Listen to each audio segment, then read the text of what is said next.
Welcome to Tenor Tech, where I solve the problems you didn't even know you had.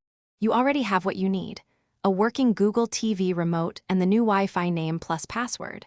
First, press Home, then open Settings, Network and Internet. You'll see current network details. You can forget it or connect directly to a new SSID. Once done, highlight Wi-Fi, press OK, and scan for available networks.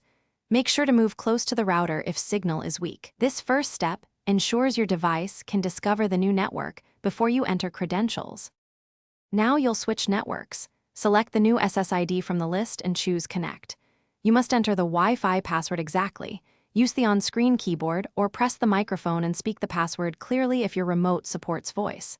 If the network is hidden, choose Add Network, type the SSID, pick the security type, and paste the password. Once entered, press Connect.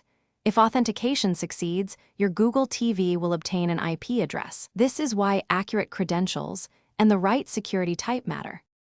To finish, confirm connectivity by launching YouTube or running the network test in Settings, Network and Internet.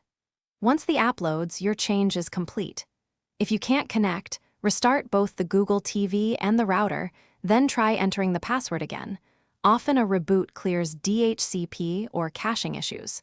If problems persist, forget the network and re-add it. Or, as a last resort, reset network settings. Be aware that resets remove saved networks and may require signing back into. Thanks for watching. Subscribe to keep your life in tune.